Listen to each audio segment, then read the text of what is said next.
So, Mark, did you see all the rain around Las Vegas, flooding? It's your dream, those videos with water pouring from the ceiling. But I wasn't in town, so I have a question. If I'm not here to see it, did it really happen? Yeah, I mean, you see the puddles in your house when you get home, so I think it did. Shh.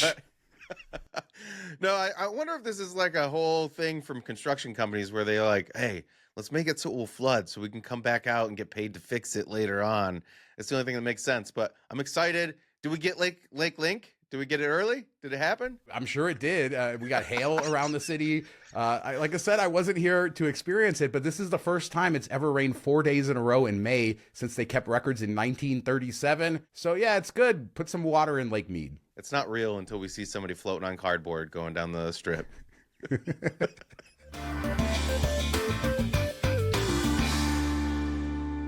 Well, you won't need cardboard, Mark, if you have a boat and you're out on Bellagio Lake. And there's some interesting news coming out of Bellagio that a new restaurant is coming. I believe it's in the old Picasso space. And we don't know a lot of stuff, but I know Vital Vegas kind of dug into some planning documents. Las Vegas locally leaked that this is going to be a seafood restaurant. And so it's going to have more outdoor space. But apparently they're building a boat dock where during your meal or after your meal, sometime you can get out on the lake. I'm surprised that they never did this before.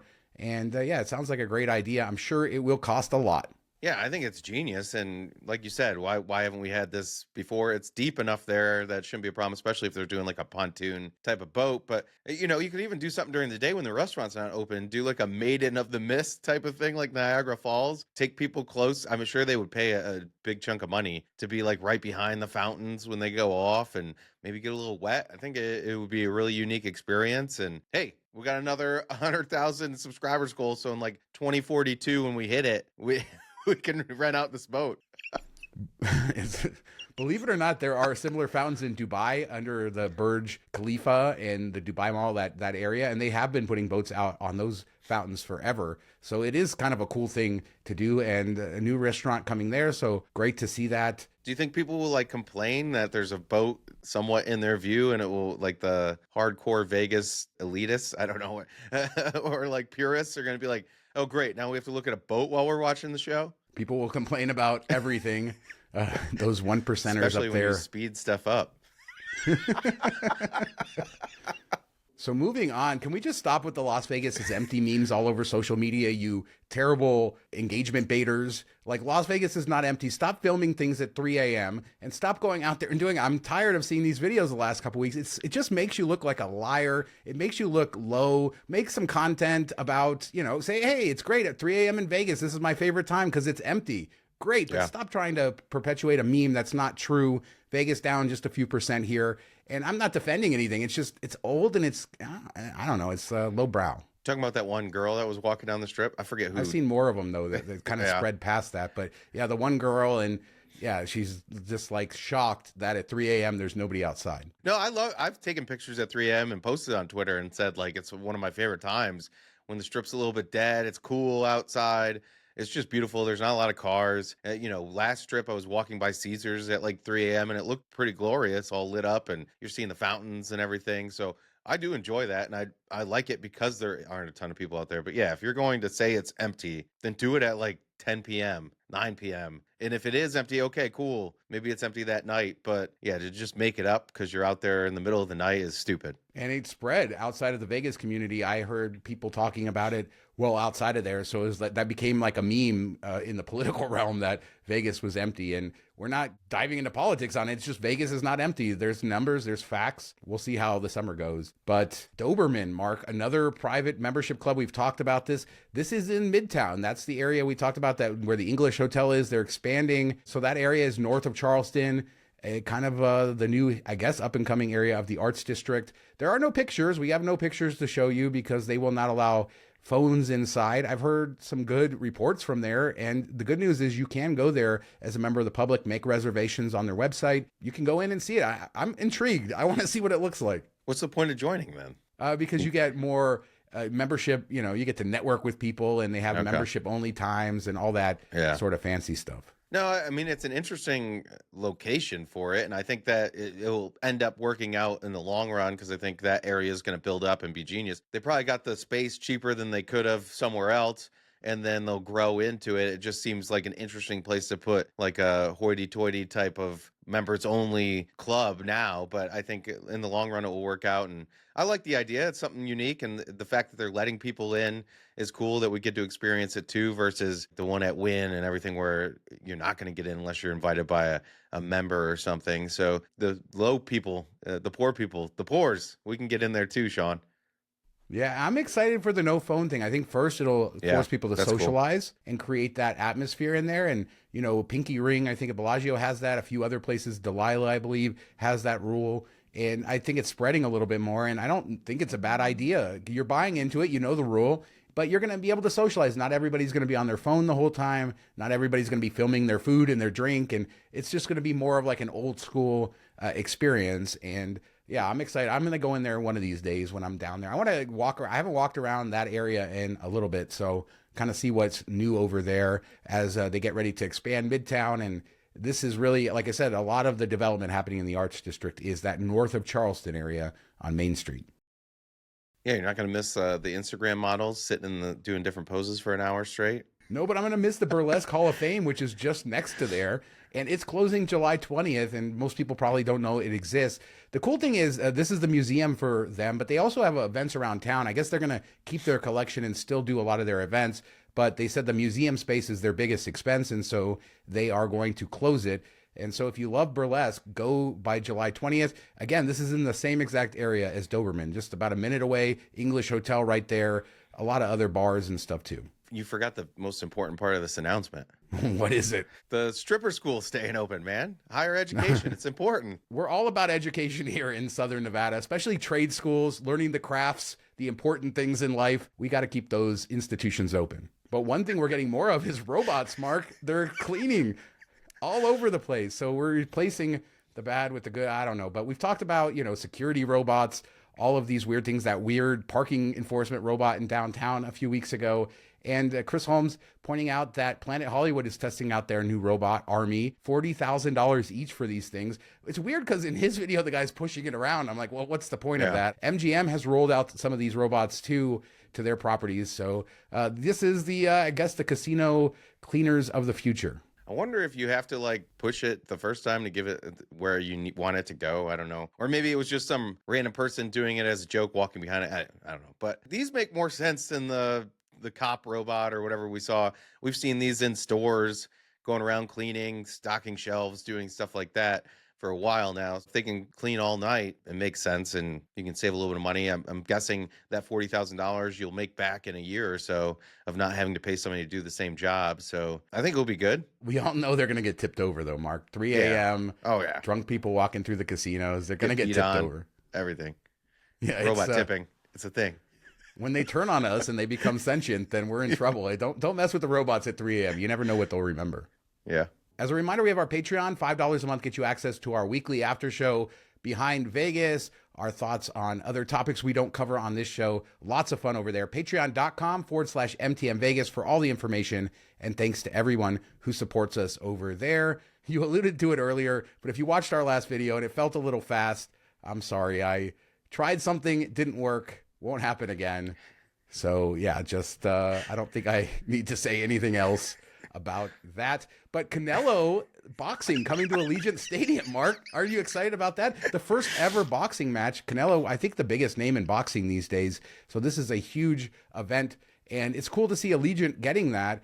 I still miss the days of Caesar's Palace having their boxing out back, Fan Man coming in. Those were my favorite days of Vegas boxing, Holyfield, Tyson. But in 2025, it doesn't get any bigger than this. Yeah, I feel like we missed the boxing, you know, the tail end of the peak boxing. We were probably a little bit too young to really get into it, and it just never took off for us. And I wish I would have been there like in the heyday of boxing. I think it was a really cool sport and a lot of big personalities. I mean, it doesn't get much bigger personality-wise than Muhammad Ali or Mike Tyson.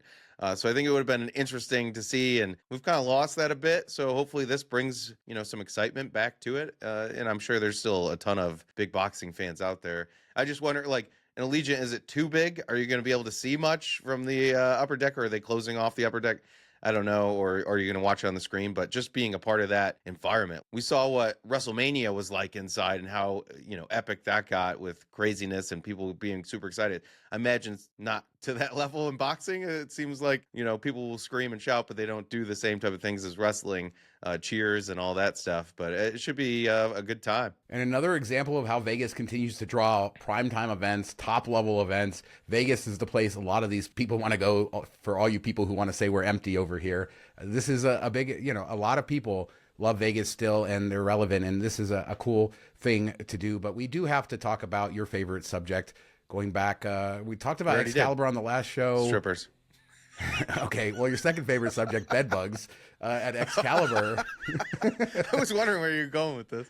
Mark loves to search for bedbugs in every room. I think ignorance is bliss, although you never want to bring them home. I don't know about that. I've just been very lucky in my life never to encounter them or to bring them home or anything like that. And I, knocking on wood there. But Vegas Legacy shared that they were staying at Excalibur and they showed a picture of the bed bug. But here was the resolution. They said it was like $400 for their room and resort fees, and then they were given a $300 food and beverage credit. I personally probably would have been asked to move to another hotel. I know that that's probably maybe a step too far. Is $700 enough? I think they did what they could do. At $300 is a pretty nice food and beverage credit in addition to waiving the fees. But I think once a hotel does that to me, I want to go somewhere else, especially if the same company owns another place. I don't know. I think like a better room or a suite or something would be fine. I doubt that anybody else wants you coming with bed bugs that might be in your luggage over to the new hotel. So if you're like the Bellagio, you're like, oh, no, you stay there. Yeah, what do you do, though? Do you burn everything you have? I don't know.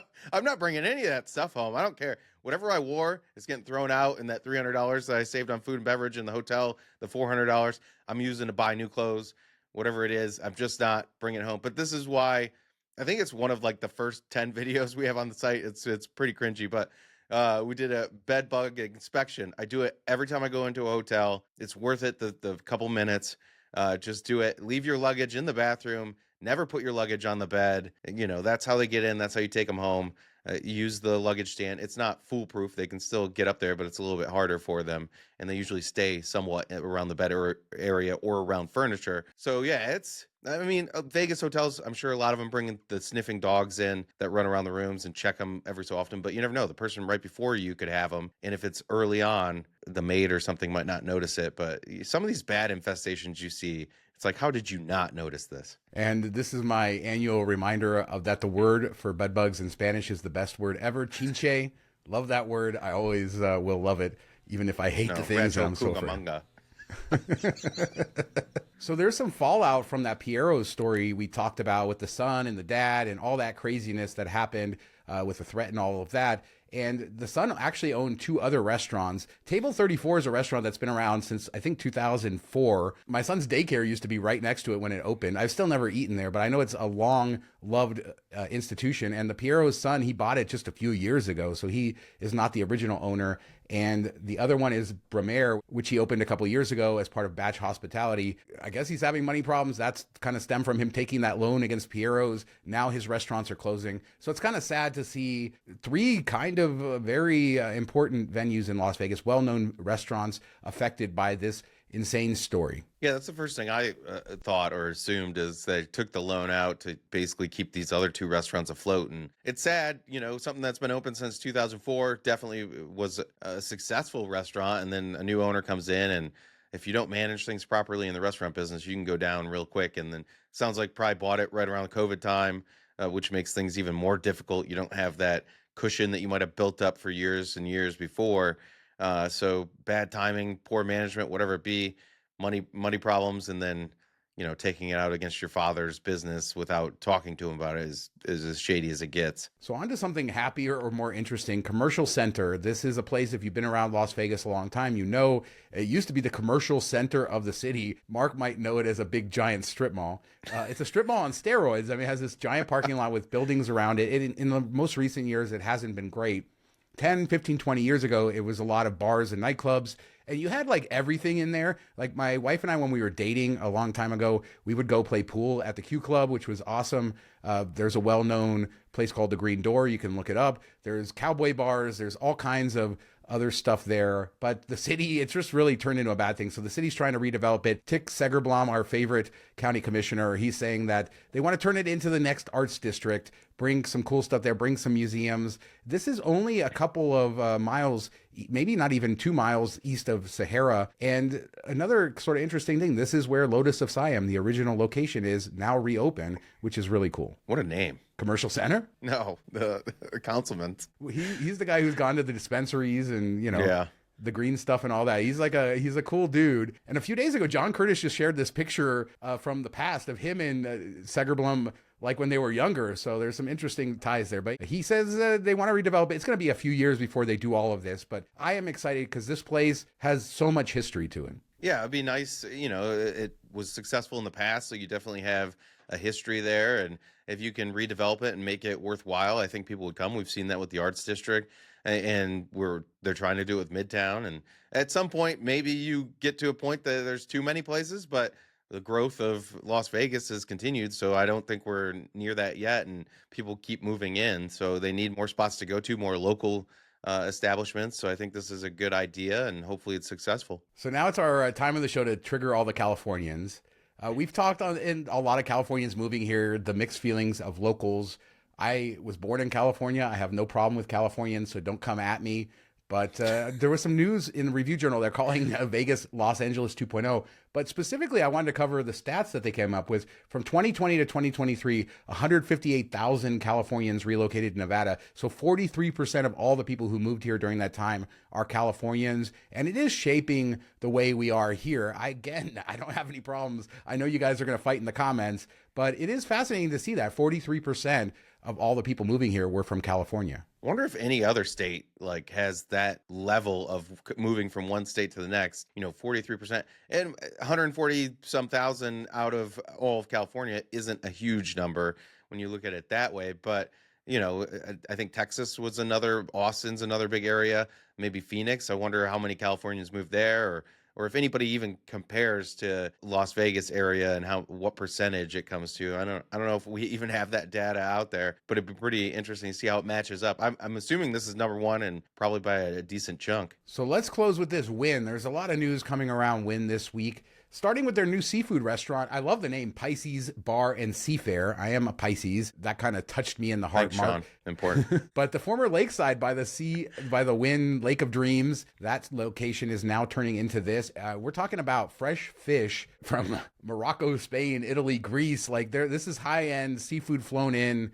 It kind of reminds me of Milosh over at Venetian, the way that they sort of do this fish thing. So it's not going to be cheap, but this is a redesign of that space, and it's going to be another great high-end option over at Wynn to sit by the water and enjoy your meal. Yeah, it looks just like it was always made to be in Wynn. So I think the design is perfect for the space they have, and it looks unique and high-end and very cool, and still it looks old world, but also sexy at the same time, I think. Exactly. It's not the most modern looking space, but it fits in perfectly with what you would expect there.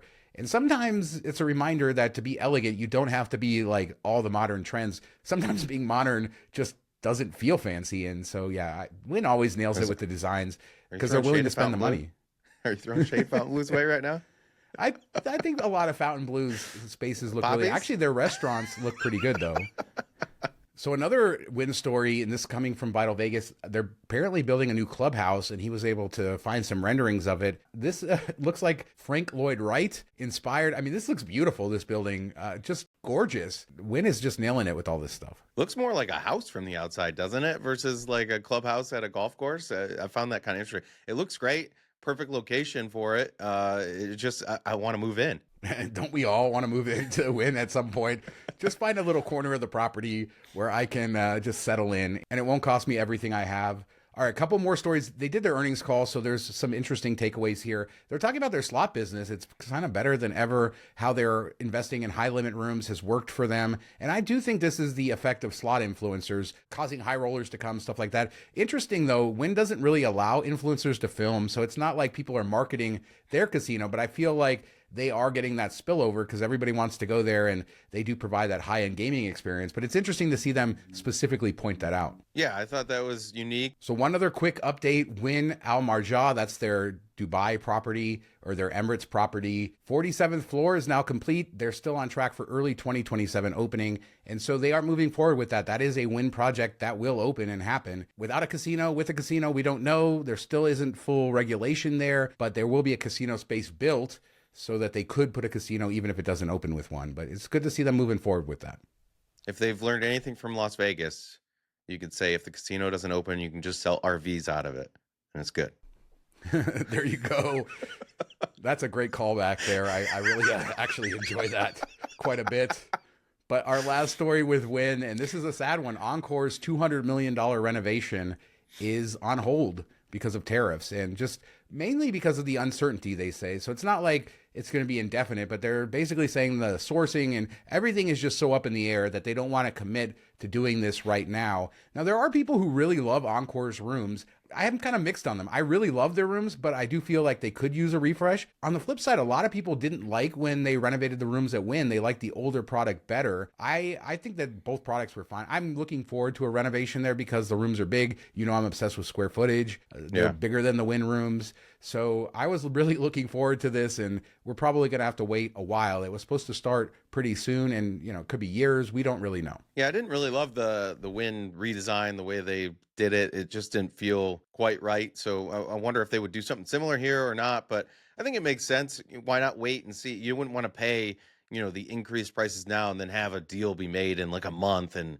you'd be like, well, I can't get any of that money back. So I'd give it several months and see if everything kind of settles in and drops down a bit and move forward at that point. And then it'll be interesting to see what they finish with and how it looks. And did they stick more towards the old? Did they learn from the Wynn, or maybe people really love the Wynn and redesign and they're going to go more that route? I love that at least they think outside the box with their hotel room designs. You know, Cosmo, I love that, but it's still very much in the vein of a lot of different hotels now, a lot of newer hotels. Of course, Cosmo is going to get a renovation again, which is really interesting. MGM announced that, and Cosmo would be on its second renovation. Aria still has not had a first renovation. Cosmo's already been fully renovated once. So you can see where Aria now pegs in MGM's lineup there. But going back to Wynn, they say once tariff rates have settled, we will thoroughly respec and resource the most severely affected items. So that could mean that even the design they had kind of locked in, they're going to change that, figure it out. But a lot of people said they love it still to this day. And I don't think it's a bad hotel room at all. In fact, it's a beautiful hotel room. So I go stay there. It's just a little corner of the property. That's all you need. Live for free. So let us know what you guys think of. Yes, squatting at Wynn. I'm sure we'll get invited to all the media events for telling people that. But let us know what you guys think about anything. Wynn, are you sad about Encore? I saw a lot of people really sad about that. The Arts District, the Burlesque Hall of Fame. Did you go there? Did you know it existed? Doberman, are you looking forward to that club? Commercial Center. It's a quirky place. Have you ever been there? Leave a comment. We do 2 shows a week, Tuesdays and Fridays, and we will be back in a couple days with another show. Go Knights, go. They got a win game too.